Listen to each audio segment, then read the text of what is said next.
Hello friends, welcome to our channel Sri Lakshmi creations. ఈరోజు నేను pepper chicken fry ఎలా చేయాలి అనేది, నేను ఎలా చేస్తాను అనేది మీతో షేర్ చేస్తున్నాను ఫ్రెండ్స్. ఈ వీడియో మీరు చూసి లైక్ చేసి మీకు నచ్చినట్లయితే మీరు ట్రై చేయండి. Thank you so much for watching my channel.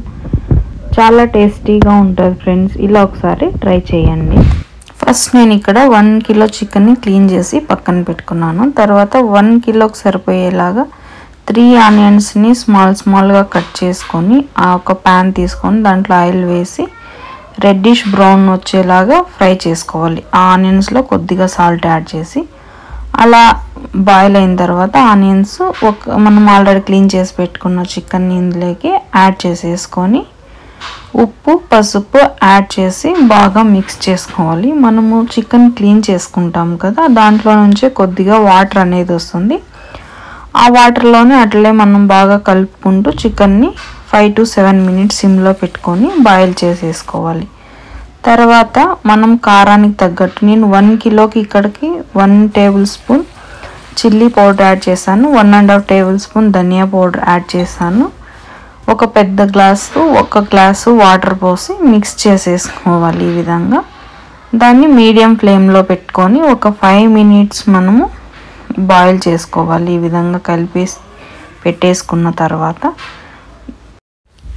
మనము ఇక్కడ ఏమైనా మనకి ఇంకా సాల్ట్ యాడ్ చేసుకోవాలి కర్రీకి తగ్గట్టు అంటే కూడా ఇక్కడ యాడ్ చేసేసుకొని కారము ఉప్పు అడ్జస్ట్మెంట్ చేసుకోవాలి. ఇప్పుడు పెప్పర్ ఫ్రై కావాల్సిన ఇంగ్రీడియంట్స్ తీసుకోవాలి. 1 టేబుల్ స్పూన్ పెప్పరు, 1 గార్లిక్ తీసుకున్నాను ఫుల్, 2 ఎలాచి, కొద్దిగా చెక్క, తర్వాత కొద్దిగా అల్లం అన్నిటినీ కలిపి ఈ విధంగా దంచి పెట్టేసుకోవాలి. లేదు అంటే మిక్సీకి అయినా వేసేసుకోవచ్చు. వాటర్ మనము చికెన్ పీసెస్ మునిగిపోయేంత వరకు వేసేసి ఆ తర్వాత మనం ఈ దంచి పెట్టుకున్న ఇంగ్రీడియంట్స్ని కూడా ఇందులో వేసేసి ఈ విధంగా హైలో పెట్టుకొని ఒక 5 minutes వరకు బాయిల్ చేసేసుకోవాలి. ఈ విధంగా బాయిల్ అవుతూ ఉన్నప్పుడు వాటర్ అనేది దగ్గరకు వస్తూ ఉంటుంది, అంటే అయిపోతూ ఉంటుంది. దాన్ని ఒకసారి ఈ విధంగా మధ్యలో మనం కలుపుతూ ఉంటే ఏమాత్రం అడుగంటకుండా మాడెక్కకుండా చికెన్ మనకి రెడీ అయిపోతుంది. నేను జనరల్గా చికెన్ ఫ్రై అంటే ప్యాన్లోనే చేస్తాను, ఐరన్ ప్యాన్లోనే. హెల్తీ ఉంటుంది, తర్వాత టేస్ట్ కూడా చాలా బాగా వస్తుంది. మనకి కలుపుకోవడానికి కూడా చాలా ఈజీగా ఉంటుంది. చూడండి, వాటర్ అంతా మనకి డ్రై అయిపోయే వరకు సిమ్లో మళ్ళీ బాయిల్ చేసుకోవాలి.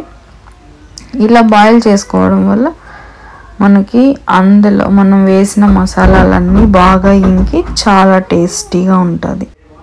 ఫైనల్గా కొత్తిమీరతో వేసి గార్నిష్ చేసుకొని ఈ విధంగా కలుపుకునేస్తే మనకు ఒక 20 minutesలో పెప్పర్ చికెన్ ఫ్రై రెడీ అయిపోతుంది. చాలా టేస్టీగా ఉంటుంది. వైట్ రైస్ విత్ రసంతో తిన్నామంటే చాలా బాగుంటుంది. ఈ వీడియో మీకు నచ్చినట్లయితే లైక్ చేసి షేర్ చేసి సబ్స్క్రైబ్ చేసుకోండి. Thank you friends.